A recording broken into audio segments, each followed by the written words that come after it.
Greetings, salutations, hellos, how are you? What's happening? My name is Jake Query. That is the awkwardly, strangely, and creepily, eternally grinning Derek Schultz. This is the incredibly creatively and appropriately named Query and Schultz program. Huh? You deserve that for saying creepily. On ISC Sports Network. It is episode 78, and Derek and I are going to have, right off the bat, a furious debate as to what athlete we would most tabulate to number 78. Now, in Indianapolis, I would say Tarek Glenn. Yep. But if you're going all-time, to me, Derek, it is definitively one player. I know who you're going to say. Who? Anthony Munoz. Correct. Yeah. And you say? Bruce Smith. Here's the difference. Both 90s legends. No question. Anthony Munoz, who you've met him, right? Yeah, we had him on our old radio show. Do you remember not that? Be a nicer guy, nicest right? dude ever. But Anthony Munoz is almost indisputably the greatest player of all time at his position. Yeah, you're right. And Bruce Smith, while is a very good player, probably wouldn't be up there. But here we are. It is the Sweet 16 edition. What's your favorite song, Sweet 16 song? Billy Idol? What do you mean? I mean, what's your favorite song about the Sweet 16? How sweet it is to be loved by. I don't know, like, how many songs include the word sweet in it, much less Sweet 16. Do anything on a Sweet 16. That's Billy Idol. I have no idea what that song is. Come on, Derek. Is that Monet Monet? No, that also is Billy Idol, but that's not the same song. This is a slow ballad song by him. It might be like Tawdry, I don't know, but yeah, no, I've no idea, man. You can rattle off whatever Sweet 16 songs you like. I here don't we know are. how to answer that question. Let me get right out of the box, Derek, to a trivia question to you. You ready? Oh, God. There are two conferences that have three teams in the Sweet 16. Name them. Top of your head. Pac-12. Okay. ACC. You're 1 for 2. ACC is correct. Big 12.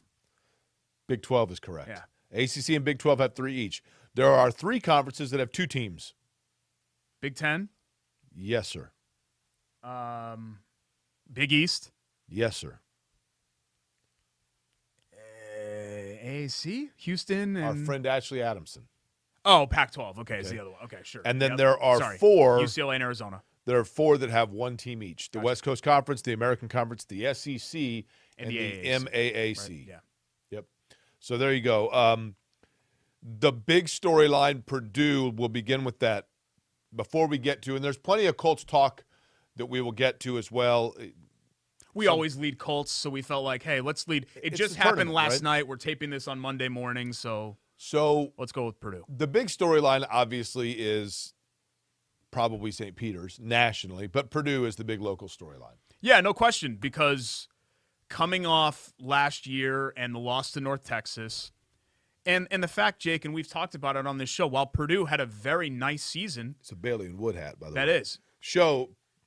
Proud show. I'm hoping they're proud, but we are proud to have Bailey and Wood as our presenting show sponsor. Yeah, absolutely. Getting back to what I was saying, Purdue losing to North Texas last year and then having the season that they had, which I think you could argue was disappointing. They didn't win the league. They didn't win the league tournament. Oh, for sure. I mean, considering what the expectations were for Purdue, this was not really a great regular season. I think most Purdue fans would agree with that. So there was a lot of apprehension going into the tournament here that, oh, God, what would this season mean if they were to just kind of meekly bow out in the second round? I think most people thought as a 3 seed, you're not going to lose to an Ivy League school in the 14, right? And of course, they dominated Yale. So that game versus Texas on Sunday, I think was a really important step forward for Purdue. Just making the Sweet 16 isn't enough. They've got to, well, first off, they got to beat St. Peter's. They're a 12.5-point favorite. To me, Jake, this has to be the year that they get to New Orleans, because for all the success that Purdue has had for 40 years, how many Big Ten championships have they won in that time? 7? 8? A lot, yeah. They've gone to 0 Final Fours.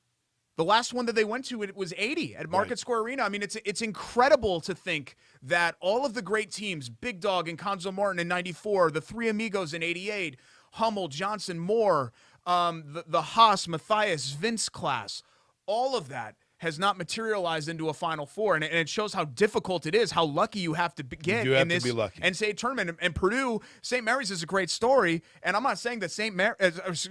Peter's, I'm not saying that St. Peter's can't win that game, But this is a gift from the basketball gods. A 15 seed in the Sweet 16? Right. Come on. Now, St. Peter's, this is a school of 2,300 kids. They play in the MAC. what? They're the champions of the MAC. It's just the MAAC. No one calls it that. The MAC. No, the MAC is Ball State. There's an extra A. Just the MAC. Jake. Okay, I don't want to pull rank on this show. We're like, it's a 50-50 show, right? I was a season ticket holder for Fairfield University, a MAC school, in 96, 97. When they actually made the tournament, they led North Carolina at halftime. They were a 16 seed. Really? And they were 11-18, but they won the MAC tournament, and they led Carolina at halftime. But remember Serge Zwicker, that big 7-foot German dude? He dominated them in the second half. They ended up only losing by 8 points. But anyway, I've been to St. Peter's games and Niagara and Manhattan. Now, Fairfield's the Stags, and all those, right? all those schools in the MAC. So when you would watch them on tape, you were watching Stag films? I'm not following. Okay. I'm not following there what that means. I mean, you had season I tickets. went Stag to school dances. That's something that I did. Okay, yeah. That was my choice, though. Really? After I received a couple of no's, that was, ultimately my choice to just roll Stag. I don't need somebody with me. Okay. No big deal. But I am a MAC expert, and St. Peter's I am well aware of in Jersey City. So we had on my radio show this morning with Kevin Bowen, we had the St. Peter's radio play-by-play guy on. Yeah. And so, it was like, well, hey, what was the mood like coming back to New Jersey? They only do the radio broadcast for home games. Oh, wow. They don't even do. They didn't send anybody? No. Wow. Well, their gym is looks like a middle school saw gym. It. Their spirit squad, their dance team, I think their cheerleaders were there, got sent from Peacock. They said a tweet, hey, good luck to the Peacocks, whatever, in the first round. They beat Kentucky, and then Peacock, NBC, whatever, right. under that umbrella, tweets them and is like, hey, Peacock stick together. We're paying for you to go out. So they came to the second round game. They shipped them basically overnight. Oh, really? Yeah, it's kind of a cool. Taylor Tannenbaum, our mutual friend from WTHR, had the story on TV the other night. I thought it was really a cool story. Friend. Yeah. You're friends with Taylor Tannenbaum? Oh, yeah. Yeah, she was on my podcast, Schultz Star Show, IndyStar.com, also on iTunes and that Spotify. doesn't make her your friend. Oh, yeah, we're friends. Like Patrick Ewing was on this show. You're not friends with him. I'm friends with all. I am liked and in some cases loved and respected by all members of the Indianapolis sports media. Yeah. Well, I mean, you and I, our relationship, there's a love there. We're best friends. Right.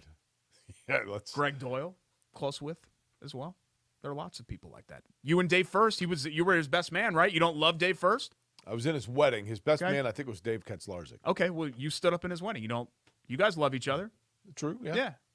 So don't get weird here. I'm comfortable to say that. I think you're allowed one. I love you. You're allowed one loved coworker per career. At least I am. You're mine. Yeah. Okay. At any rate, St. Peter's is a phenomenal story, and the way they defend. I mean, I'm not going to sit here and pretend. Open disclaimer, and I'm not even embarrassed to admit this. I had never heard of St. Peter's University until Selection Sunday. They've made the tournament a handful of times. Have they? Yeah. I honestly don't remember them at all. They played, actually, ironically enough, I believe they played Purdue, the E'Twaun Moore, Jawan Johnson team that got blitzed by VCU in the 3-14 game, I think was against St. Peter's. Okay. I might be wrong. I did, but at any rate. I'm like 90% sure that was St. Peter's. At any rate, Derek, to your point, sometimes in the NCAA tournament, you need a little bit of luck. In 1981, Indiana had the largest margin of victory, average margin of victory in tournament history for many, many years, that 81 team that won it all. People forget the number one seed in the region was DePaul with Mark Aguirre, Ray Meyer, the head coach. That team was loaded. And DePaul got upset by St. Joseph's. That opened things up for Indiana. Not saying Indiana couldn't have beaten DePaul, but it opened things up a little bit. Luck has to kind of come your way. Finally, for the basketball gods, they're shining on Purdue. Not to say anything that St. Peter's is not, and I think that next game, if they get past St. Peter's, and St. Peter's will guard you. They just don't have a lot of size. But if Purdue gets past St. Peter's, two very dangerous teams in blue bloods in North Carolina and UCLA. Do you remember, this is a bit of a deep cut, you would have been at Channel 6, in 2000, Gene Cady had a kind of an ordinary Purdue team. They were okay. It was like Brian Cardinal in that group. They were a 6 seed. Right. And their region imploded. Auburn was the top seed, I think, and lost in the second round. The 2 seed, whoever it was, ended up losing. And Purdue got to the Elite Eight to face Wisconsin, right, who was an 8 seed, and who I think they had beaten twice that year and ended up losing that game. But you're right. So much of the tournament is about just getting lucky, luck of the draw. Indiana, in their 0-2 run, in the 4-5 game, they were supposed to face Sam Clancy, who I believe was the Pac-10 Player of the Year. At USC, they got beat by Wilmington. USC got beat by Wilmington. Then they handled Wilmington. Then they got Kent State, a 10 seed in the Elite Eight. They had to beat Duke and that loaded Duke team, and they had to beat Oklahoma, who was great. But, you catch breaks along the way, and you've got to take advantage of those breaks. So Purdue finally here, I think, is getting some breaks. Who jumps out at you as the team that is clearly the class of the tournament? Oh, it changes so much from game to game. Right. So they struggled and barely won last night, but Arizona was my champ. Arizona was pretty strong. No one's talking about Kansas, and here they are. Right? Kansas rolls out of bed every year, and they're in the freaking Sweet 16. How about Michigan in the Sweet 16 for the fifth straight year? And this is kind of what scares me about Purdue's draw. I think there's a really good chance that UCLA makes a run to the title game again and even wins it. That's the thing about Purdue and their draw. Look, they're going to be wearing white, right? And they're favored, and they've got St. Peter's, so naturally they have a little bit of an advantage. But if, gun to my head, if you were giving me chances to win the region right now, I would give 33% to Purdue, 33% to Carolina, 33% to UCLA, and 1% to St. Peter's. Right. That's how I would break it up. Purdue in their second-round game against Texas, they used a 20-0 run to get themselves cushion. Then they let Texas back in. But the vast majority, I thought Morton gave them some huge plays. Oh, he was killer. Jaden Ivey was the one that closed the door, but Trevion Williams was their go-to bell cow over the course of that game. I think, the Purdue offense was not good for the first really 30 minutes. I know they went on a 20-0 run, but a lot of that was just free throws. And they needed Trevion Williams to do what he did. And I love that Painter knew that they weren't going to double. So you get the ball, attack, and go. And that's exactly what Williams did. And he's got a lot of tools in his bag. He's a very gifted post player that can, make spin moves and, he's a great passer, all of those things that Trevion brings to the table. But you're right. If you're saying who gave them the most valuable moments last night, it was Ethan Morton, both offensively and defensively. He hit 2 massive three-pointers, and then his defense, I think, played a big factor. By the way, you've had ailments in your life, right? Like, have I been sick? Yeah.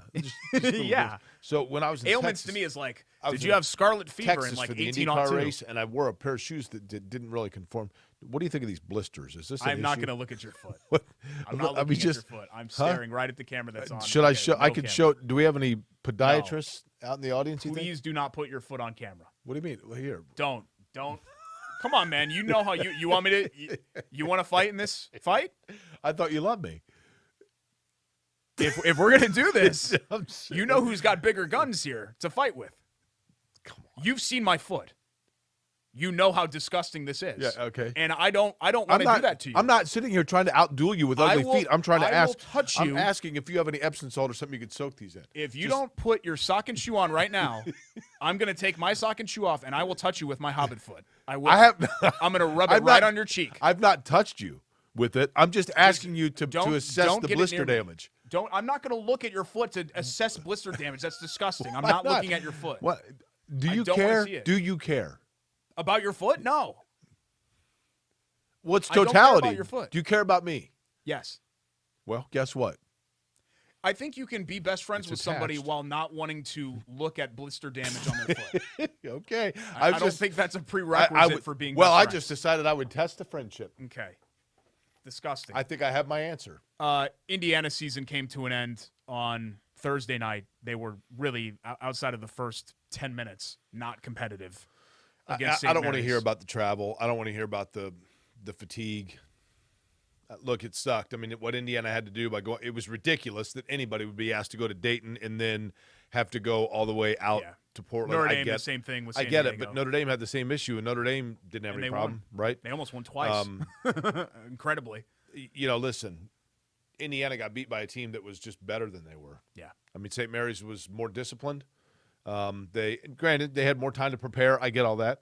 But St. Mary's at the same time, Derek, it was a shorter commute for them, but they didn't know if they were going to be playing Indiana or Wyoming. Yeah. Now, Randy Bennett, the head coach at St. Mary's, that you and I both know, I had a chance to talk with him last week, and he did say he thought it was going to be Indiana, and I think maybe they put a little more emphasis on their preview of Indiana. But, for Indiana now, the question is simply where do they go from here? And I don't mean that like they're at rock bottom. I think there's really nice pieces there. I think there's some areas where Mike Woodson, in terms of the coaching game, needs to make some adjustment or learn. Trace Jackson, if I'm Trace Jackson Davis, I'm a graduate transfer. Or I don't know if he's a graduate, but I'm transferring, and I'm going to go to Kentucky or Kansas and win a title and then take my shot in the second round of the NBA. He ain't going to be a first-rounder right now. And if he comes back to Indiana, is anything going to be any different next year? Well, if he doesn't improve his shot, he's not going to ever be a first-rounder. Well, which at this point, 3 years in, I don't know that he has the foot quickness, regardless of how good a shooter he is. I don't know. I wouldn't transfer if I was Trace Jackson Davis. If I was going to leave, I'd go. I'd just go be pro because there are certain guys that their stock isn't going to get any higher, and so he's one of them. You just go. James Blackman Jr. I remember it was that way. Bracy Wright, who ended up being a second-round pick, it was that way. You kind of are who you are. Indiana had a good season. They did a lot of things that they hadn't done in a while. Make the tournament, win a tournament game. I know people say the first four. Yeah, beat Purdue. Go somewhere in the Big Ten tournament as well, just making the weekend and having a chance to play in that final. But they've got 16 guys and 13 spots. And it's going to have to work itself out. And you got to look around and look at that roster and how little Miller Kopp and Parker Stewart at the end of the day really contributed. Are they going to be back? Well, that's just what drives me crazy. Is Christian Lander going to be back? I'm not going to say any names because I don't want to single out young people, right? But whether it's a transfer or it's a recruit, when players announce that they're coming to your university, give it time. The whole oh my gosh, this is huge. Here we go. Lead the pep rally. Remember that doink when Deron Davis, who was a nice player. I like Deron Davis. Yeah, went to his high school in Colorado and took his Davis kid. was announcing that he, his college decision at his high school in his Denver. School cafeteria. And some guy from some IU fan that lived in Denver put on his candy striped pants and went. And he had a flag and he went to his high school cafeteria. He did. So it's a dedicated fan base. And I mean, literally, Deron Davis is getting ready to announce his college choice, and he's got his high school classmates, like 20 of them, and 3 teachers, and then some fat guy in red and white candy striped pants with his kid. It's really weird, man. Let's hit on a couple of other quick tournament things. Big Ten, this is kind of what they do in the tournament, right? But here's the thing, Derek. 2 teams left out of 9. Understood, but here's the way to look at it. When you get multiple teams into the tournament, that means that if you have 9 teams in the tournament, the odds are that half of those, because they are the depth of your league, they're a middle pack team in your league, and then they go out and they play the top tier team of like the 8. So in other words, what I'm getting at is a team. I'm trying to think of who got bounced, but I don't think we should give Michigan State a hard time for losing to Duke. Right, Ohio State lost to Villanova. Yeah. Okay, so like the 5th best team in the Big Ten lost to the best team in the Big East. Okay, I mean Villanova's way better than them. Right, Ohio State was a very ordinary team this year, but I mean Wisconsin, Iowa State might have been the worst team in the tournament. At large wise, and they had lost by 31 in the Big 12. They started 12-0. And then they finished 8-12. They barely made the field at all. They won 2 games last year, right? Yeah, they were 2-22 the year prior. And you're in Milwaukee. It's a freaking home game. And for them to lose that, I thought was really embarrassing. Nobody should be as embarrassed as the SEC. The SEC, all of their teams got bounced by mid-majors. The one team in the SEC that carried their weight was Arkansas. Yeah, but they beat a 12 and a 13 by 9 combined points. No, but Arkansas has been a good team, though, right? I mean, but yes, Kentucky. Yeah, Tennessee. Auburn? Auburn as well. Yeah. Alabama? Miami. Who did Alabama lose to? Notre Dame, right? Yeah. That's right. Notre Dame beat them in the 6-11. Notre Dame on like 4 hours sleep. Yeah. And good for Notre Dame. They were in control of that game until they collapsed late. I know Kevin Bone was probably distraught. They were up 3 with 2 minutes left. You seem excited by that. Oh, no. Do you have any ointment you could put on my foot? Yeah, there's no chance. Well, I'm not very. We haven't brought this out in a while, but Jordan, I know you've got a Google sheet for that. Ban the word ointment on the show. Why? We banned lactate. Remember a couple of weeks ago when we brought up dolphin just milk? said it. Well, you Well, just said your own I'm words. just explaining the words that are banned. So ban ointment from the show. You know what I would like? What would be excellent? See, I can't reach my foot. I'm not limber enough. So if I can get, like, if I can get some sort of a small animal that can lactate out a moist ointment and put that on my Moist foot. is already banned. That's on our ban list. Well, you just said it. Well, I'm just pointing it out that it's banned. That's But all.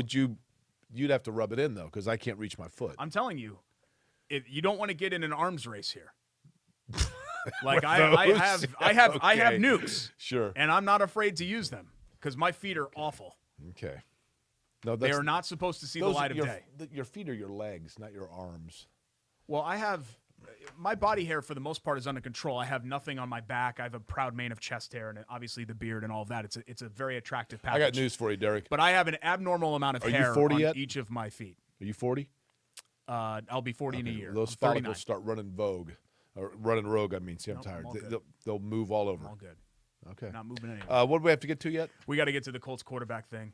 Okay. I think by the time you guys are watching this, so if you're watching this right now, it's as it airs live, I guess we're taping it, but Monday it's probably 8:00 right now. There's a very good chance the Colts have made some sort of a quarterback move. I'm going to disagree. Because of the roster bonus for Matt Ryan and him being a candidate for that. I'm just saying, there's a good chance that there's a chance. Okay. I think that this thing will the dominoes might be a little more clear. The next 48 hours, the Colts will have somebody at quarterback, I would assume. So we're going to try to approach it in a non-time sensitive way and just debate 4 guys who I think are the 4 most likely veteran candidates. Okay. I'll for write QB1. down my 4. Okay. We'll come back with that next. It's Query and Schultz, presented by Bailey & Wood Financial Group here on Fox Sports. Oh, my God, I just said Fox Sports. What are you doing here? It's been forever. ISC Sports Network.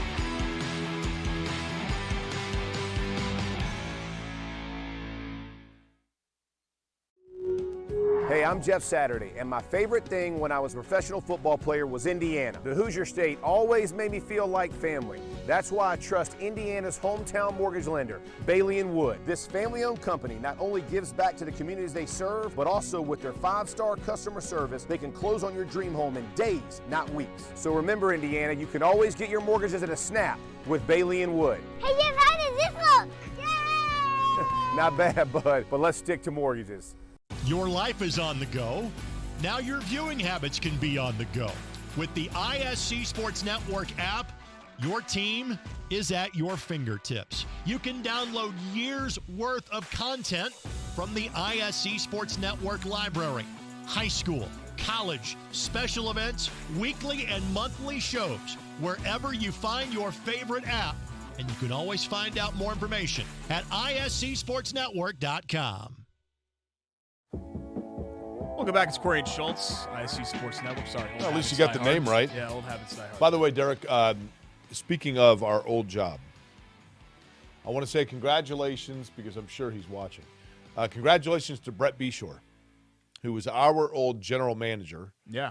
He was the one that had to call us in on Doomsday when we were laid off. Yep. Along with like 8 other people. Right. And you can you can tell when people that you work for are having to deliver bad news. You can tell when it truly hurts them. And this is a guy that I felt like, Derek, went to bat for us. Truly, I think as a person, it hurt him to see people getting laid off. He ultimately, within iHeartRadio, was dissolved as well. But he has landed on his feet. He is heading up a new cluster of radio and media stations in Dayton, Ohio. And that just came about. He went kind of traveled around and landed that job last week, and I was thrilled for him. Figured you would be as too because you like Brett a lot. I texted him over the weekend. He actually tried to bring us back, remember? And, Yeah. And ultimately he did everything he could for us. Yeah. I had lunch with Mike Killebrew, who was our direct boss. So Mike would have been the number 2 to Brett. He was the SVPP of our cluster who also got let go in 2020 because everybody's gone now. And we talked about Brett and how happy we were for him. And Mike's doing great as well. It's good. Yeah. So you and I need to brush up on our Flyers knowledge. Oh, for UD? Yeah. Yeah, a little bit. Yeah, I guess we should do that. I'm already very knowledgeable about Bailey & Wood Financial Group. And finally, Bailey & Wood, we've got swag from them. So it's been a minute. What do you mean finally? You act Since, like well, you act this like our partnership is almost a year old now with Mike Wood and his folks at Bailey & Wood. And originally I was supposed to pick up like a swag basket at their Noblesville location. And I actually never did. I kind of forgot. My fault. I kind of dropped the ball there. So I messaged Mike. I texted him like 2 weeks ago. This like it was somebody else's fault. I know, it was my fault. And I said, hey, we need some swag for our broadcast table because, we got the Chateau shirt here, Stewart Tire and Auto, Chateau, Chili Water Brewing, Hoagies and Hops, the whole deal. So he sends me this box just full of everything. We got the little like state of Indiana pens here and the hero hat, which is pretty cool with the stars and stripes, and the bright orange Bailey & Wood Financial Group shirt. But mortgages in a snap with Bailey & Wood. Back. BAWFG.com, 855-350-HOME. 13 Indiana branch locations, 5-star customer service. We're very Indiana-centric on the show. Keep your business in Indiana, and you can do so with Mike Wood and his team. So if you need pre-approval, if you're looking to refi right now, rates are climbing. So if you've been dragging your feet on that, get it done right now, BAWFG.com. Local lender, says right there. By the way, I look very washed out, don't I? No, you're good. Pale. No, I'm like iridescent. Speaking of swag, a quick shout out to our friends. Actually, this is like a mirror, so I got to make sure I get it right. Boiled Sports. Yep. The guys sent me this hoodie to wear, and if you send me free stuff, then I'm going to wear it. What about with And I have a mailbox, Schultz Media LLC mailbox in downtown Indy. And if you message me, I will message you that address, and I'm happy to accept any gifts, candies, clothing, whatever else. I think what you just did was an FCC violation of Paola Plugola. No, I don't think so. Yeah. I'm independent now, so I don't work for anybody. You have an LLC. Yeah. Independent Guess who LLC? runs that LLC?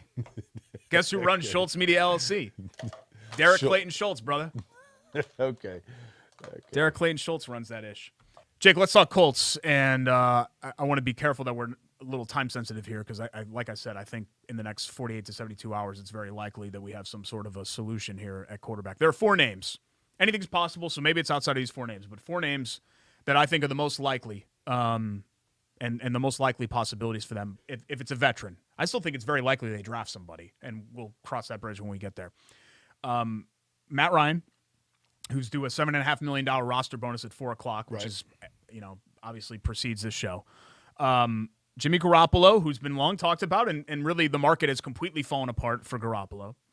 Baker Mayfield, who's now the new hot name because of the Deshaun Watson situation in Cleveland. And then Marcus Mariota is a guy that they've been linked to. Maybe we should throw Jameis in there too, but Mariota is another guy that they've been linked to. Winston, I guess they've actually talked to. I think it comes down to 4 guys, and they're not necessarily the 4 you have, in order.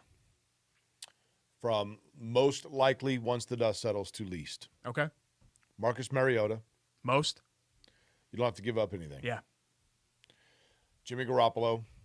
San Francisco claims that a team has offered 2 second-round picks for Garoppolo. That seems manageable to me. I'd do that for Ryan. I would not do that for Garoppolo. Matt Ryan, my 3rd, and then 4th to be Jameis Winston. Yeah. Baker Mayfield, Derek, here's the bottom line, and I'm going to repeat some things I've said earlier. 2 things here. Number 1, there is not a quarterback that we just listed, between my list or your list, that doesn't have some sort of a flaw or concern that is linked to a flaw or concern that the Colts have had to deal with in the past. Jimmy Garoppolo, coming off shoulder surgery. We're going to talk about subluxation again for another 6 months. Is he tossing Nerf balls in Westfield again? Right. I don't want to do that. Matt Ryan maybe has a year or 2 left. Phillip Rivers, anybody? Yeah. Declining. Jameis Winston, big arm, mobile, questionable decision-making, can overthrow guys, miss targets. Carson Wentz, There's anybody? an off-field aspect of Jameis, too, that makes people uncomfortable. Baker Mayfield, talented guy, a little bit immature. Last team said they want an adult in the room. Carson Wentz again?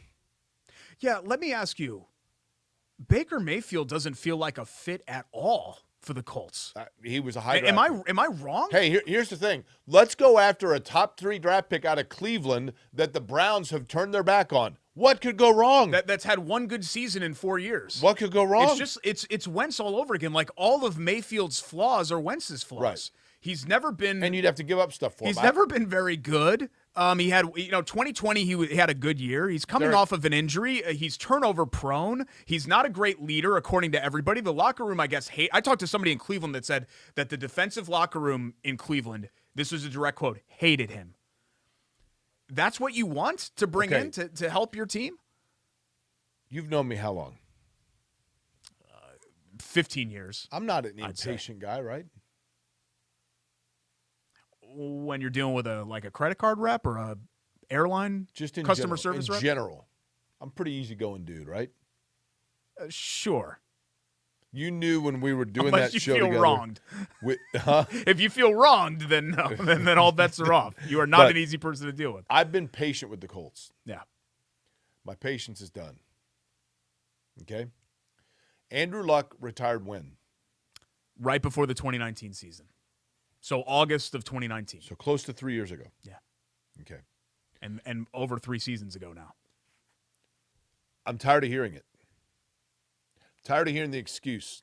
Well, Andrew Luck, he left the Colts, and this team was built for Andrew Luck. It was 3 years ago, a lifetime in the NFL.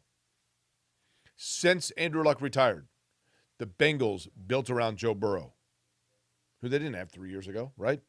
The Browns went and said, you know what? Mayfield's not our guy, and they went and they got Deshaun Watson. The Chargers moved up to get Justin Herbert. The Bills moved up to draft Josh Allen. I guess that might have been beforehand, but you get what I'm saying. The Ravens took a flyer on Lamar Jackson, who people thought was going to be a receiver. The Rams went out and got Matt Stafford. I mean, it goes on and on and on. The Colts have had plenty of time to rebuild a roster, find a quarterback, build around him. They made a mistake in going out and getting a guy like in Carson Wentz that everybody in the league knew was emotionally fragile. And Frank Reich thought he could reawaken him. Didn't work out. Now you're back to square one. That's on the Colts. That ain't on Philly. That's not on Washington. That's on the Colts. Yeah. Now in the offseason, they got all this salary cap room, $70 million in salary cap. Here's what they did. They went out and they got a guy for a pass rusher. Okay, fine. Via trade. Yeah, Ngakoue. They re-signed Mo Alley Cox. Okay, great. They re-signed Zaire Franklin. Great. Special teams got it shored up, baby. Let's do it. They re-signed Tyquan Lewis. Okay, fine. Big player. They re-signed Matt Pryor. Is he going to be their left tackle? Because they don't have one. Yeah. And they signed a cornerback. That's it. Yeah. Other teams said, you know what? We got needs. We're going to go out and get them. The Colts sit around and tell us when the season ticket money is due, we are all chips in. And then when it comes down to it, crickets. How much of free agency? Fan apathy is setting in, Derek. I'm telling you right now, agree with people you. are starting to get anxious here, and they're saying, what am I doing? How much of free agency, though, is if I'm a free agent left tackle and let's say I'm in a meeting with Chris Ballard, who am I blocking for? Of course, if I'm a receiver, right? So why am I going to sign with you not even knowing, like if I'm a receiver, Derek, I don't even know who's going to throw to me. Here's the bottom line. In this year's offseason, the 2022 NFL offseason came down to, it was a game of dominoes. The first domino was Aaron Rodgers.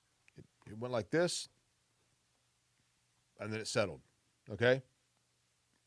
So, no dominoes fell around it. The next domino was Russell Wilson. Bam. Yeah. Done. Denver swooped right in. Denver was waiting on the Aaron Rodgers one. It didn't fall. They immediately found the other domino, okay? The next domino, Deshaun Watson, falls, Cleveland. Teams that want to win are watching dominoes and awaiting their next move. Chris Ballard is that guy in the poker game that's got the sunglasses on and is just sitting there. Well, that was all well and good for a while there, but at what point now you've got a fan base that's starting to chomp at the bit? You've seen what happened with the Pacers in this town when people just got indifferent to it and said, I don't care anymore. They don't look like they care. That's where people are headed towards with the Colts. NFL has a lot more margin to deal with, margin of error with, the entertainment value, because there's only 10 home games. It's an event. It's once a week. So it's a challenge. I mean, you would be hard-pressed to get people to completely turn their back on it. Sure. But I'm telling you, people my age and older that remember the 80s and the quarterback carousel and the constant – Yeah, fans can check out. Done that. Fans can check out. I thought Kevin Bowen, your co-host in the radio show in the morning, I was listening this morning, brought up a great point. The Colts' big issue has been the fact that their plan is based on what other teams do. They can't independently approach their plan because they need all of these other things to happen for their plan to work, and that makes it a bad plan. I think it all goes back to, Jake, that decision for Wentz. You had a loaded quarterback class in 2021, and you had the 21st pick, and you had your 2022 first rounder. You could have very easily – I don't think anybody knew that Justin Fields was going to – what did he go, 11th, 12th, whatever it was. I don't think people knew that he was going to drop out of the top 5 or even the top 10. But he drops out. Mac Jones went 15. You could have very easily gotten up and gotten your guy then, and they instead chose to burn that first-round pick and put their eggs in that Wentz basket, and it ended up not working out for them. And I think that that's going to end up being a mistake that they're going to continue to pay for here. So, cry me a river about the Luck retirement thing. That's a big swing and a miss. And it's not that Wentz was a disaster. Wentz didn't have to be a disaster. But Wentz, if you're going to make that deal, he has to be your guy. And he wasn't their guy. And that was the big mistake in all of this. Yeah. And that's why they find themselves where they are. Because any of those quarterbacks that we just mentioned are the 9th best quarterback in the AFC. Yes. Best case scenario are the 9th best quarterback in the AFC. And you're not going anywhere like that. You can win the division like that. And maybe, hey, Colts haven't won the division since 2014, so maybe that'd be good enough. My question is, are the fans all chips in? It's just hard to be all chips in when there is no obvious solution at quarterback. It's almost like you have to fast forward to 2023, and the Colts don't want to do that because this is going to be year 5 for Reich and year 6 for Ballard, but that's the spot that they're in. I said this morning, 2039. In the year 2039, we're going to be sitting here, and people are going to be like, literally we're going to be saying, well, I know it's been 22 years since Andrew Luck retired, but eventually they're going to get the guy. I thought you were going to say we'd be like Dolphins fans sitting around here with player jerseys from guys that played 30 years ago, because you went 7-9, 8-8 for 20 straight years. 2039, people will be wearing Peyton Manning jerseys to Lucas Oil Stadium. It's depressing to think about that. They'll take pictures next to the Rigoberto Sanchez statue. Hopefully there's something else there. Okay. Let's get to Love That Play. It's brought to you by our friends at Love Heating and Cooling, 353-2141, love-hvac.com. They've been in business for over 100 years, so they've seen a lot of Colts quarterbacks in that time. They predate the Baltimore Colts. Hell, they predate the NFL, don't they? Love Heating and Air? Yeah, been around for over 100 years. NFL was 22, I think. Love-hvac.com. That's love-hvac.com for Love Heating and Air Conditioning. Again, started on the east side, now in the 4th generation of a family business. And you last that long by great product, knowledge of the product, customer service, commitment to you, the customer, and, of course, great prices. That's what you get at Love Heating and Air Conditioning. Now's the time. Make sure that air conditioning is up and running. 353-2141 is the telephone number. It's rare that we bring up the Pacers because there hasn't been a lot to talk about. But did you happen to see – I know you had Texas and you were flying back. Did you see that play yesterday that they had? That was a great play? Yeah, well, a lot of people were involved. It was the perfect play because you needed 3 tremendous plays in one. So Tyrese Halliburton throws a unbelievable outlet pass, one-handed baseball pass to Lance. Lance catches it over the head, flips it behind his back to O'Shea Brissett, who then uses the rim to go under and a reverse slam. It was easily the Pacers' play of the year. I know that's not saying much. But one of the better NBA plays that I've seen all season. Reaction? Yeah, was awesome too. Yeah. But, we're talking about a league that's got, you've got Ja and LaMelo Ball and all these guys that are doing highlight reel stuff every single night. Steph, of course.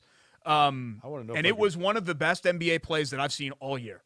I wonder if we can bring up from our little Pacers. Our love that little team of ours. No, it's our nice little team. Nice little team, whatever it is. You can't see this, can you? What are you doing? The reaction. No, don't put your grainy cell phone up there. You can see that if they zoom in, right? I don't know. Can we zoom? Well, they're not going to be. Okay. Yeah, see, you can see the reaction, right? Okay, cool. That's O'Shea Brissett. We used to do this on our radio show, Huh? too, where you'd put your People love it. phone up to the. People tell me, they're like, Jake, the thing I liked about your show is that you were the one that had the innovative, advanced thought. Thinking ahead. I heard you guys doing bird calls on the show, and I had a conversation with somebody at Emmis when you first got hired, and they told me, look, I know you guys are best friends, and Jake loves you very much, but I want you to be honest with me. How do you think this is going to go?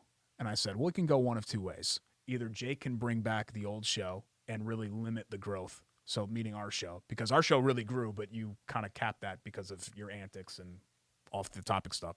Or Jake can decide, you know what, I got laid off, and it was the sixth time I got laid off. I'm going to mature a little bit in my sports talk ability. Right.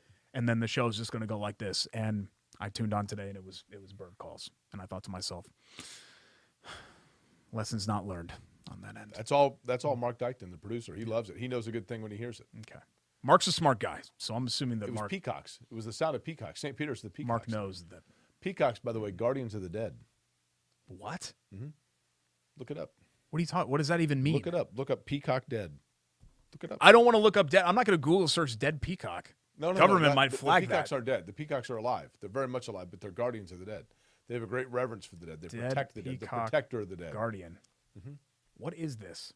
What's it say? No predators, plenty to eat. New Zealand struggles with the peacock. No. Peacocks overrun Los Angeles County. No. Heartbreaking video shows peacock refusing to leave its long-lost partner. Okay. Well, just tell me. I don't know. My Google search is coming up empty. An obituary for Flannery's peacock. Peacock's Cemetery. Put Peacock Cemetery. Peacock Cemetery. Okay. What comes up? Medford Historic Sites. Revolutionary War, New Jersey. Peacock Cemetery in Cherville, New Jersey. No. Peacocks are protectors of the dead, Derek. Oh, okay. Peacock Cemetery, Burlington County, New Jersey. What? So no wonder the St. Peter's is called the Peacocks. My God. I thought Peacocks have a big impact in that Peter's state. is the gate to heaven, right? Yeah, forget the Garden State. Peacock State now. I'm telling you. Okay. I don't even care enough to pursue this. So Okay, I'll let you know as soon as we come back. How's that? we have our Hoagies and Hops Hoagie of the Week, Hero of the Week. Did you bring a hoagie for us? I have something else to apologize for this week, which we'll do when we come back. As it You get pertains drop to another F-bomb? that.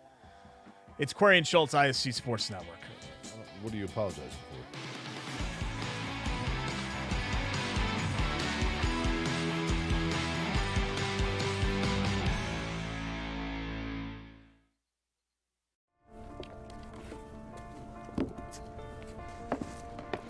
College wasn't built for me. I didn't care if I had to work a double shift. Or if my kid had a fever.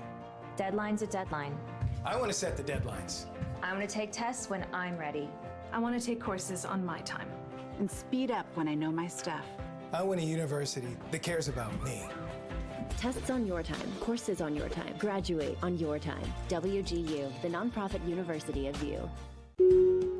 Hey, I'm Jeff Saturday, and my favorite thing when I was a professional football player was Indiana. The Hoosier State always made me feel like family. That's why I trust Indiana's hometown mortgage lender, Bailey & Wood. This family-owned company not only gives back to the communities they serve, but also with their 5-star customer service, they can close on your dream home in days, not weeks. So remember, Indiana, you can always get your mortgages at a snap with Bailey & Wood. Hey, Jeff, how does this look? Yay! Not bad, bud, but let's stick to mortgages. Welcome back. It's Corey and Schultz, presented by Bailey & Wood Financial Group here on ISC Sports Network. I got something else to apologize for, Jake. What do you mean something else? I'm looking up this peacock information. Well, don't want to forget about your peacock information. I obviously had a written statement last week pertaining to the F-bomb that was said on this show in episode 76. Surprised we're still doing a show. I did not prepare a written statement this time around, but I actually went to Hoagies and Hops on Saturday because I went into the kitchen with Christina to shoot a video, which we're going to release later this week on our socials and on our YouTube channel, making a cheesesteak and making their Philly Freedom Dog and talking about all their sides, all the delicious sides at Hoagies and Hops, 42nd and Boulevard, hoagiesandhops.com. And, you know, I was there for a couple of hours on Saturday with our former intern, Caleb, and he was shooting the video, and we had an awesome cheesesteak, authentic with wit, so it had onions. You went with Caleb? Yeah, and then the we had over-enthusiastic intern? I had the Chili Water Brewing lager, and he had their, I think it was their stout, and delicious beers there, and I've got the growler here for Chili Water Brewing. But we were leaving, and Christina goes, okay, and you can come pick up the sandwich, and it's going to be the Always Sunny. And I was like, oh, sweet, Always Sunny, because it's got bacon bits and turkey and this horsey sauce. It's amazing. And I always pick up the sandwich before the show, before we tape it, and then run it up here. And I forgot to pick up the sandwich. Yeah, so I'm really sorry. You know, I was up late with the Purdue thing and my kid getting to school, and we were at the playground yesterday, and I fell asleep on the couch for about an hour and a half, and I lost track of time. And, you know I let you down, and I let myself down, but more than anything else, I let our viewers down and listeners down. I'm really sorry. And I'm bummed because now I got to figure out something else for lunch. 24 hours ago, I was in Texas for the start of a race that was 248 laps. And since then, I have left the racetrack, gone to the airport, gotten on an airplane, come home, gotten my mail, done a writing assignment, gone to bed, gotten up, done a morning radio program, driven here, met all requirements and obligations. Yeah. Now, I am two things. I'm disappointed, and worse, I'm hungry. Yeah, which is bad because I've seen you when you're hangry, and it ain't pretty. But if you want to quench that hunger, go on over to Hoagies and Hops, 42nd and Boulevard, hoagiesandhops.com, and check out their delicious Always Sunny, one of their best-selling sandwiches. My personal favorite is the Hog Island. Obviously, the cheesesteak is unbelievable and authentic, the whole deal. But this Always Sunny, based on the... Did you ever watch Always Sunny in Philadelphia? No. I never got into it either, but I know a lot of friends that really got into that. And that was on my COVID watch list, and I ended up doing Parks and Rec and a couple of other shows that I was behind on. I'd never seen Parks and Rec, and I blasted through Parks and Rec in 2 weeks, and I never did it with Always Sunny, but I need to kind of get on that train now. But bacon bits, turkey, Munster cheese, which I've now discovered is like my favorite sandwich cheese. Really underrated creamy cheese. Did you like the Munsters? The horsey mayo, banana peppers, and pepperdew peppers, lettuce, tomato. On the shipped-in roll from South Jersey. Delicious. And I wish that I had it. We could pretend. Do you want to do that? Huh? Do you want to pretend that we're eating the sandwich? Derek, people still... This is amazing. But the way you just did that, people will grab that and still, like Doozer Blake, people will Photoshop what you just did. That is a problem. We probably should grab that in post. Yeah, you don't. Because anything like that probably wouldn't be good for the internet to get their hands on.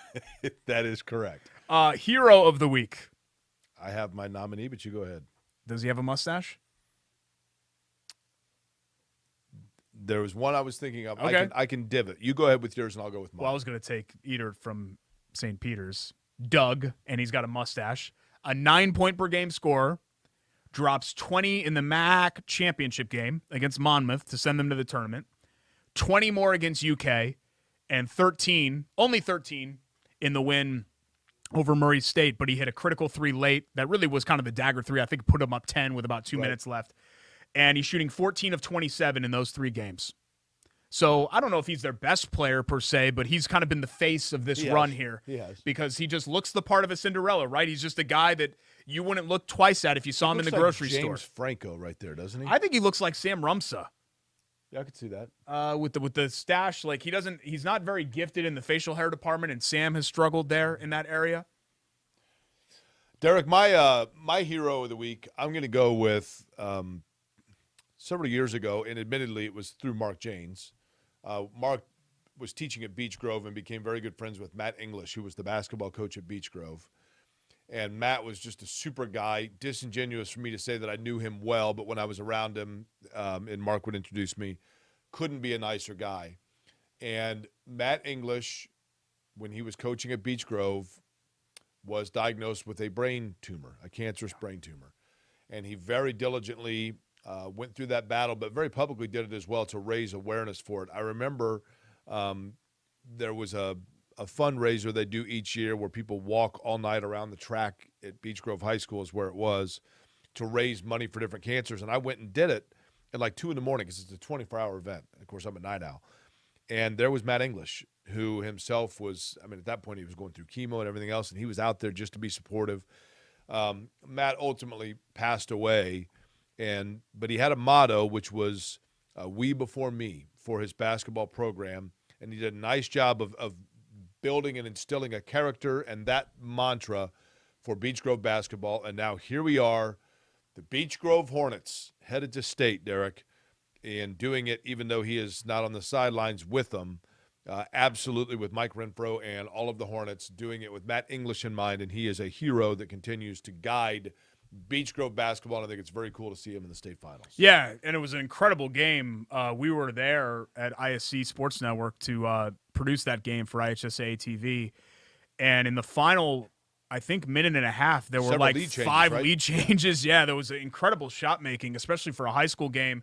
And Beech Grove ended up winning in overtime. It's a great story, and good for them. And now Mishawaka Marion and the Fieldhouse and high school basketball's biggest stage for Little Beech. Well, I say Little Beech Grove. I guess it's 3A, so it's not that little, but great story, and a great way to honor Matt's memory. No doubt about it. So I love that for Hero of the Week. Yeah, it'd be nice if we had a sandwich to bite into. I know. I'm sorry, and Christina I know is watching. I apologize. I feel terrible about it. I had so. She gave me the you had so much going on. The pepper shooters, and she has homemade hummus and the cucumber dill salad and the potato salad. Like I ate my face off all day, all afternoon Saturday at Hoagies and Hops, and I just spaced it. I'm really sorry. Yeah. 42nd and Boulevard. Right there in Midtown, southwestern edge of Midtown. Just to kind of give people like a proper map of where it is. Nobody in Butler, Indianapolis knows Tarkington what, neighborhood. There you go. That of works. Midtown. That's fine. Yeah. Of Midtown. No. Of the middle portion of town. North side. Hence Midtown. North side. Butler, Tarkington. Next Rudy, week, Kessler. I'll promise that I'll bring an actual hoagie in. Maybe we'll do the hot dog too. I had the Freedom Dog, which is the trimmings from the cheesesteak on top of the hot dog, which was amazing as well. Freedom Dog. Yeah, look at that hat. My Bailey and Wood hat. They do a lot for the community, what else too. do we have to get to? We have a couple of more features. Actually, let's get to our WGU Indiana Sage Move of the Week because it's also college basketball related, and I wanted to kind of intertwine those. You had actually mentioned it just as a throwaway comment. We were talking about the Big Ten underperforming a little bit in the tournament, and one of the reasons why is Iowa State. And how about the Cyclones? Sage Move of the Week. How about going from 2 wins, 2-22, to the second weekend of the NCAA tournament? Absolutely. And amazing. the fact that, Jake, they were, I mean, what's the racing saying? Like you barely are able to park it because it's barely run. Like their car was barely running by the end of the year. It was wrecked, and they almost missed the tournament outright. By the way, I'll tell you why I'm laughing in a second. Go ahead and wrap it up, and then I'll tell you. You just made me think of something. You know, I really don't appreciate it when you just start laughing.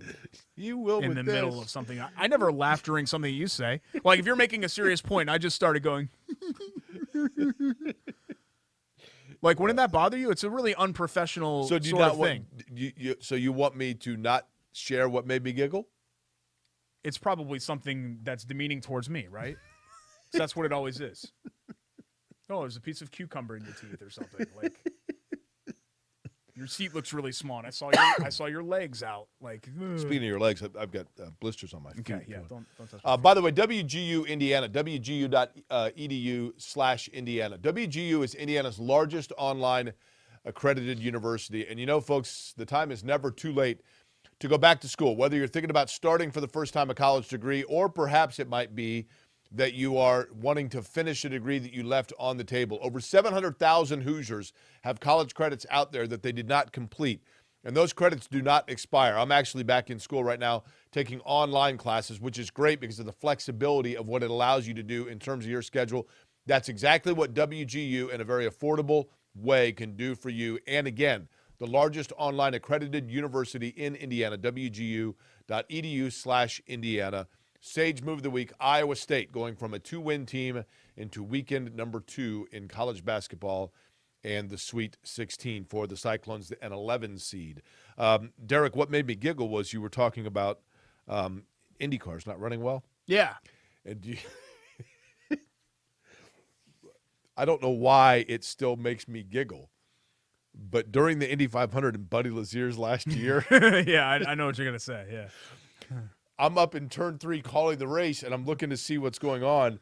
And Buddy Lazier, that was back when there was no bumping, so he just qualified 33rd, and he was a little off the pace.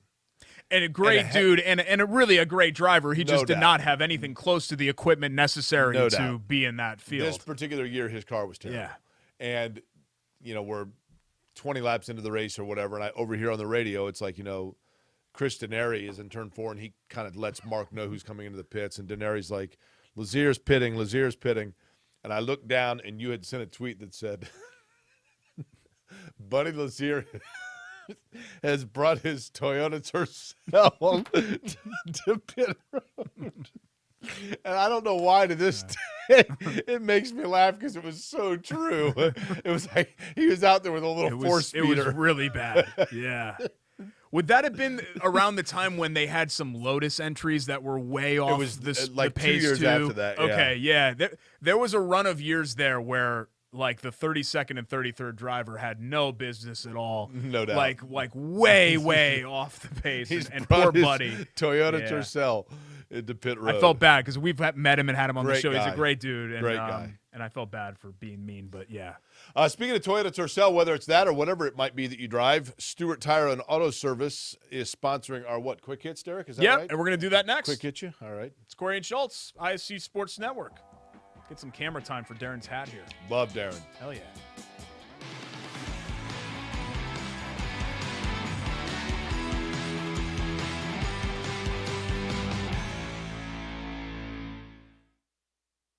Calling it time.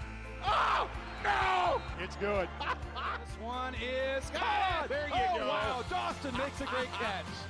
Spin, win, 3, bury it for Leland Walker.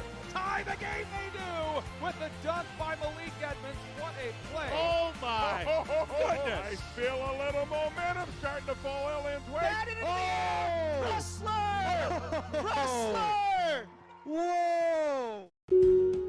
Hey, I'm Jeff Saturday, and my favorite thing when I was a professional football player was Indiana. The Hoosier State always made me feel like family. That's why I trust Indiana's hometown mortgage lender, Bailey & Wood. This family-owned company not only gives back to the communities they serve, but also with their 5-star customer service, they can close on your dream home in days, not weeks. So remember, Indiana, you can always get your mortgages at a snap with Bailey & Wood. Hey, Jeff, how does this look? Yay! Not bad, bud, but let's stick to mortgages. Rolling right along here, Corey and Schultz, presented by Bailey & Wood Financial Group. Shout out to Walker, snapping the ball there to Jeff Saturday from the commercial. That is Mike Wood, the owner's son. Walker Wood? Yeah, who's, I think, a year ahead of James. Okay. I think he's 6, and James is 5. Okay. They might be the same age, actually, now that I think about it. They're pretty close. Let's get to our quick hits, brought to you by another one of our friends and sponsors, Darren King, Crystal King, and the good folks at Stewart Tire and Auto Service. I can quick hit you with my foot. I'm telling you. My Like I said, foot. you do not want to get in an arms race with me.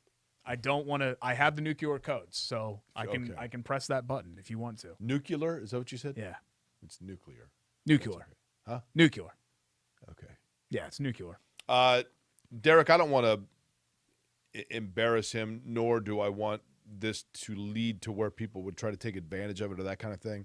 But I called Darren King over the weekend with a need of a help for somebody else, and he knew exactly the situation because he's like, oh, yeah, and then it dawned on me in the times that you and I have done different things to raise money or awareness for people in need, Darren said, oh, I knew the situation, and it was because he was one of them that helped us out.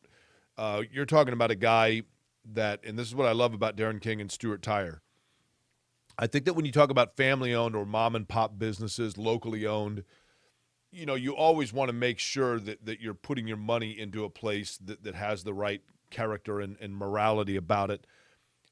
Darren King, as an employee of Stewart Tire, when he bought the company a couple of years ago, a year ago or so, he did it not only because he had worked there forever and had like an invested emotional connection to it, but also because he wanted to be a part of his community and his neighborhood that was able to simply help out and make a difference in the way that he knew how to do it. And I'm telling you right now, folks, no matter what it might be, if you're looking for a set of tires, an oil change, even if you are a North Sider and you've got to drive down near Greenwood Park Mall, anything that your car needs, when you do it with Darren King and Stewart Tire, you know that you're doing it with somebody who is there because they're there for the right reasons. And I absolutely love what he stands for. Love it. Stop 13 Road, extreme south side, right? Just north of the county line. Yep.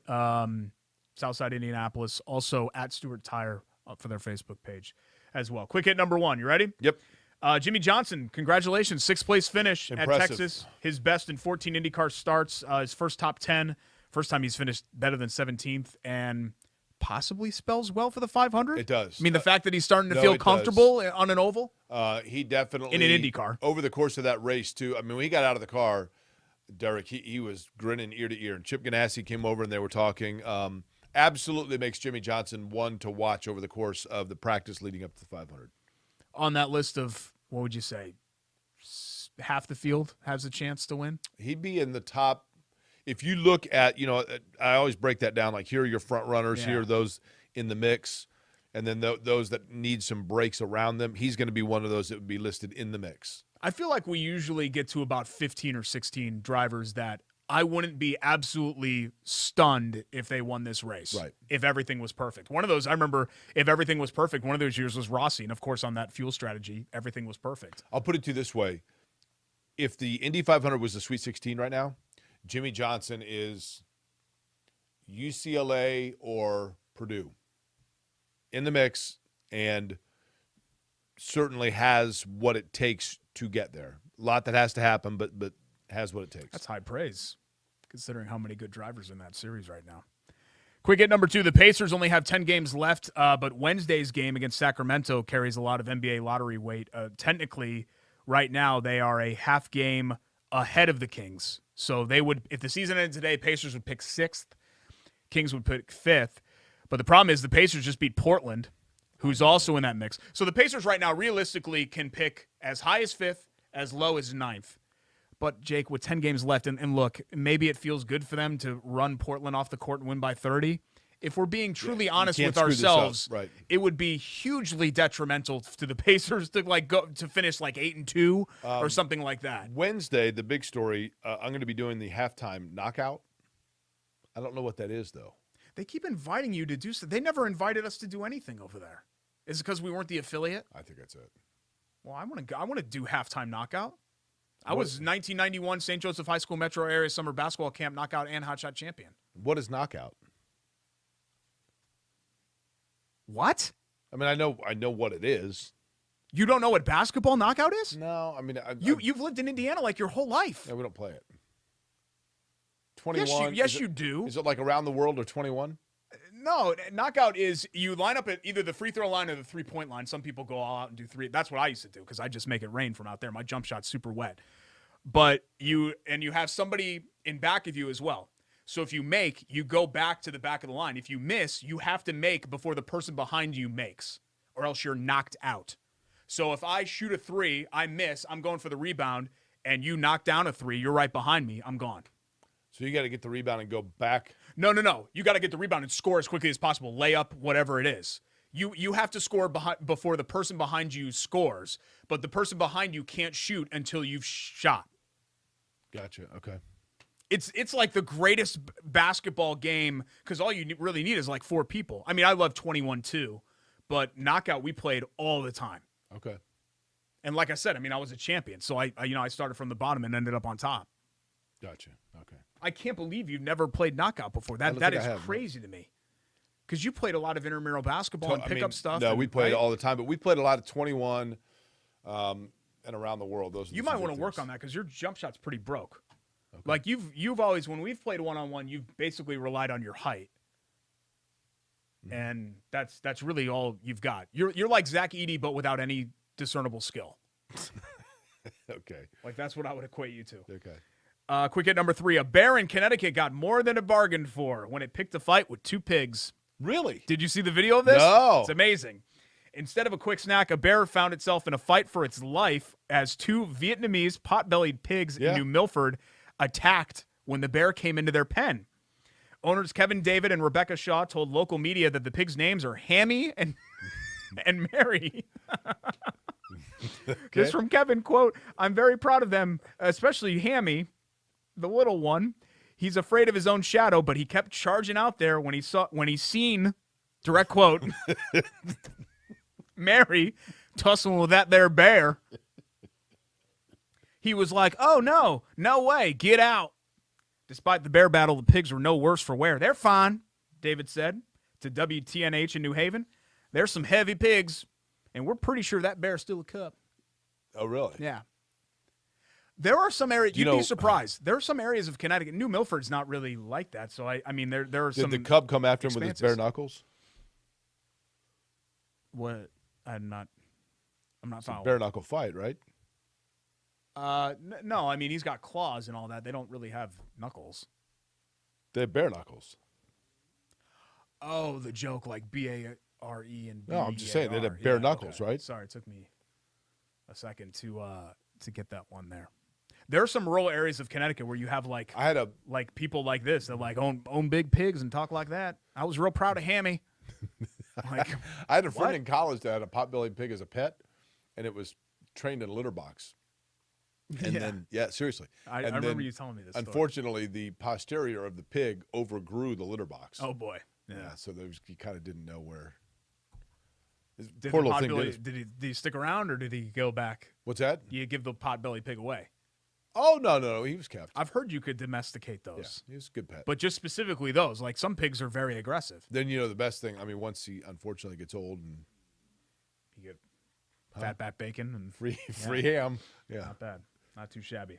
I'm sure Darren's real proud to be the sponsor of that segment right there. So good for Hammy and Mary. Why would they only name one of the two of them off? I mean, you'd think it'd be like Hammy and Bacon. Yeah, it's a little odd. I was actually in Wilbur? Midtown. They couldn't come up with Wilbur? The other day at an ice cream place at 56 in Illinois, and there was a guy that had an old dog and looked like a real nice old dog that was just kind of people watching. And I said, "Is he friendly?" He said, "Oh yeah." I started petting him. I said, "What's his name?" And he said, "Frank." And I love it when people just name their pets like people names. That's cool. His name's Bill. I've always just kind of liked that. Bite or Bold Bleep when we come back. And I don't think there's any other like pressing sports topic to really get to. I mean, it was basically Colts and tournament, right? The Pacers are kind of a non-topic. I don't want to get into the Sean Watson stuff. You guys can see that on all the national shows. Like, I want to try to avoid. Understood. When we had a radio show and we were on 20 hours a week, we had to jump into some of that national stuff. But for me, I kind of want to keep it like Indiana-centric. Yeah, I'll buy that. Okay. That's good. I'll buy it too. Yeah, okay. And we'll do Bite or Bold Bleep next and wrap up the show. It's Corey and Schultz, ISC Sports Network.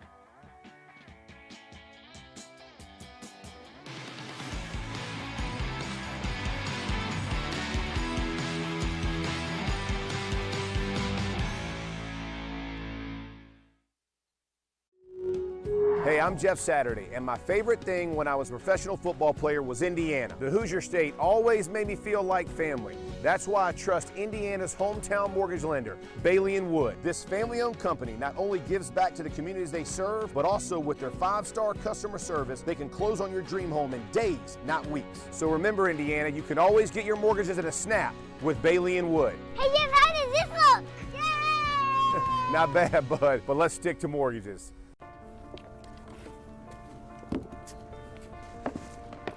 College wasn't built for me. I didn't care if I had to work a double shift. Or if my kid had a fever. Deadline's a deadline. I want to set the deadlines. I want to take tests when I'm ready. I want to take courses on my time. And speed up when I know my stuff. I want a university that cares about me. Tests on your time, courses on your time, graduate on your time. WGU, the nonprofit university of you. McCulling in time. Oh, no! It's good. This one is good. There you go. go. Wow, Dawson makes a great catch. Spin, win, 3, bury it for Leland Walker. Tie the game they do with the dunk by Malik Edmonds. What a play. Oh, my. I feel a little momentum starting to fall Ellen's way. Wrestler! Wrestler! Whoa! Throw it up for Tillman. Whoa! My goodness. 122.60 for Penn. What a swim! Six of them. Welcome back to Query and Schultz, where it is time for Buy It or Bull Schultz. And Derek, it's time for him to let us know how things are going for the renovation of his bathroom for the 37th time.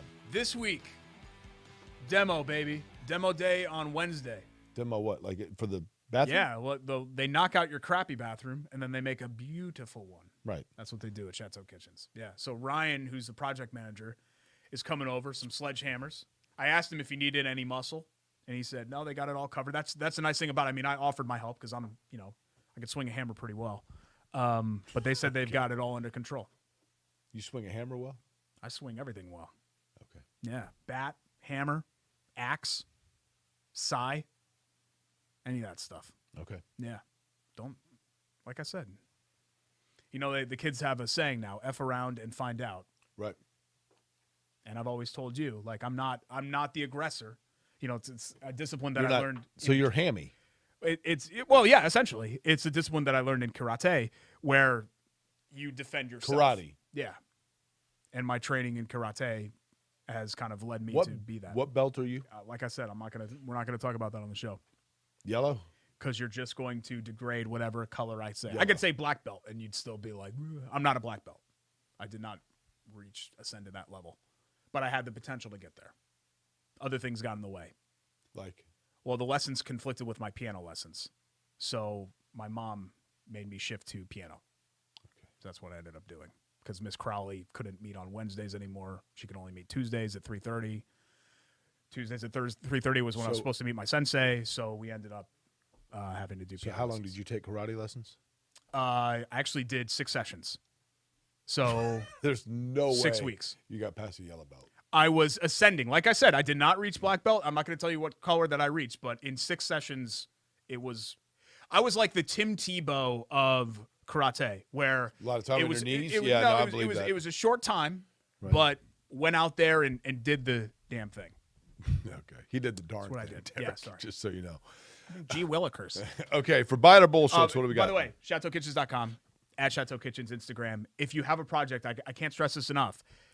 They're busy, right? Right. So get on it right now, get them out, and have them plan everything else out for you, and get on that right away. They'll do a magnificent job for your kitchen, basement, bathroom, whatever it is. I'm trying to find the video of Hammy and Mary, the pigs. It's really good. It's like one of those Ring cameras that they had up on their barn or something. Here's what we do with Buy It or Bull Bleep. I'll give a statement. Jake and I go back and forth whether we buy it or it's Bull Bleep. Statement number 1, Chris Ballard will still be the Colts general manager in 2024. Buy it or Bull Bleep? Buy it. Buy it. He's got pretty blue eyes and nice hair and a nice southern drawl, and Jim Irsay's all in. So I buy it. I think with the way that they're approaching free agency and the way that they're being patient with this, and that's being kind to say that they're being patient. Most people would say dragging their feet. I would guess that Ballard and maybe even Reich have been given some assurances about even if things got messy in 20, like let's say the Colts went 7-10 next year. I think they've been given some assurances that, hey, figure this out. If you can't figure it out within the scope of this year, right, you got to figure it out really soon. And so I believe they're operating under the assumption that they're going to be given 2023. And gun to my head, because I still believe in this brain trust. I do. I do think that they are. I don't think they're above criticism or anything like that. I've never said that. And Jake, that's kind of the thing that bothers me about the whole thing is that fans think that, oh, media folks, which I consider ourselves media folks, you guys have been soft on Ballard. I don't think I've been soft on Ballard and Reich. Right. I think it's fair to point out that there have been positives and there have been negatives. I'm trying to, paint the whole picture. But I do think that I'm optimistic still that they're going to figure this out and still be here. So sure, 2024, he'll be the general manager. I'd agree with that. Statement 2, the Big Ten style of physical, grinded-out basketball is not conducive to the NCAA tournament. I mean, I don't necessarily agree with that. I think it comes down to matchups in the tournament. Yeah. You know, if you got to, I mean, Ohio State got knocked out by Villanova. Okay, well, it's the 6th best team in the Big Ten and the best team in the Big East. Yeah. I mean, you know. Well, Michigan State. Michigan State is the 8th best team in the Big Ten. Right. Against the 2nd best team in the ACC. Right. Maybe best team in the ACC, depending. I just think, and I said this about bowl games too, but bowl games especially because there's little Derek, on the line. What's the antithesis of the Big Ten's playing style? SEC? Yeah. Okay, how are they doing? Yeah. Right? Kentucky, gone. Auburn, gone. Tennessee, gone. Alabama, gone. Sometimes you have crazy athletic, fill-it-up teams make runs. Sometimes you have defense, grinded-out physical teams make runs. It's a random single elimination tournament. I know we want to make this mean something, and it's a lot of fun. But honestly, Jake, I think if we're being honest with ourselves, it's a horrible way to determine a champion. It really is. It's the most entertaining way. Right. And everybody gets a chance and all of that, but it really is a bad way to determine a champion because there's no margin for error. You have one bad afternoon makes you wonder, and you're gone. You know, in the last 25 years, how many times has the March Madness national champion been the best team that yeah. truly was the best and team? There are exceptions. I mean, 2012 Kentucky was clearly the best team. You could make that argument that Baylor was 1B to Gonzaga's 1A last year, and Baylor won it all. Those were the two best teams in the country that played each other for the title last year. So it's not that it never happens. It's just there are cases like, you know, UConn's titles or I'm trying to think of somebody else that comes to mind that clearly wasn't the best team that just got hot at the right time. I mean, Kansas in 88. Maryland in 02. I don't know. That team was good. They did not have a lot of eventual NBA talent, but they had a lot of NBA Arizona 97. Yeah, that's not a bad one. You know, they were like a 5 seed, right, or a 4 seed. I think that's right. I think. Yeah. So there's some cases that way. Hell, Syracuse with Melo. I don't think they were the best team in the country, but they got hot and had a takeover player, and there they went. Final one. March is the best sports month. Buy or bull bleed. It's pretty hard to argue that. I do like May for the obvious reason, plus the Kentucky Derby, but that's really all that's there. Yeah. March is pretty strong, man. October's my favorite. October's good too. Because the weather too, where it's still, at least for the first half of it, it's still really good. You're right. The World Series, college football, NFL's kicking in. NBA's kicking in. NFL's hard to mid-season, college football, nitty-gritty. Hockey, if you're into that, is starting. It's kind of when all the sports are converging. You still have NASCAR. You got a lot going on that month. Thanks to all of our great sponsors. Bailey & Wood Financial Group. I'm watching Hammy again. Chateau Kitchens. We've got Stewart Tire and Auto, Hoagies and Hops, WGU Indiana, Love HVAC. I don't think I'm missing anybody, am I? Boy, this bear, he stood up like he looked like he was about to do the Karate Kid move. That we have. We've got a lot of great partnerships. Thanks to Alan Hughes, Stewart? Jordan Shue. Yeah, I mentioned Darren and Crystal and Stewart Tire and Auto. Behind the Glass for running the ones and twos for us. For Jay Query, I'm Derek Schultz. We will see you next week, episode 79 of Query and Schultz. Can you believe it? ISC Sports Network, and definitely not Fox Sports 460. So.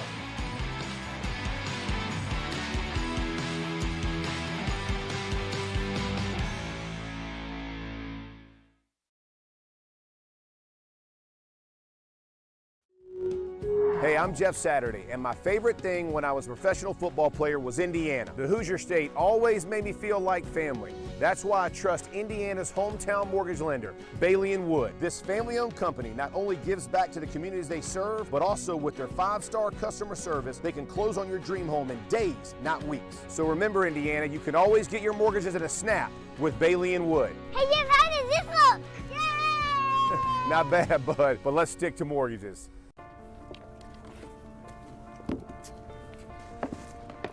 College wasn't built for me. I didn't care if I had to work a double shift. Or if my kid had a fever. Deadline's a deadline. I want to set the deadlines. I want to take tests when I'm ready. I want to take courses on my time. And speed up when I know my stuff. I want a university that cares about me. Tests on your time, courses on your time, graduate on your time. WGU, the nonprofit university of you. McCulling in time. Oh, no! It's good. This one is God, there you go. Wow, Dawson makes a great catch. Spin, win, 3, bury it for Leland Walker. Tie the game they do with the dunk by Malik Edmonds. a play. Oh, my goodness. I feel a little momentum starting to fall Ellen's way. That is Wrestler! Wrestler! Whoa! Hey, I'm Jeff Saturday, and my favorite thing when I was a professional football player was Indiana. The Hoosier State always made me feel like family. That's why I trust Indiana's hometown mortgage lender, Bailey & Wood. This family-owned company not only gives back to the communities they serve, but also with their 5-star customer service, they can close on your dream home in days, not weeks. So remember, Indiana, you can always get your mortgages at a snap with Bailey & Wood. Hey, Jeff, how does this look? Yay! Not bad, bud, but let's stick to mortgages.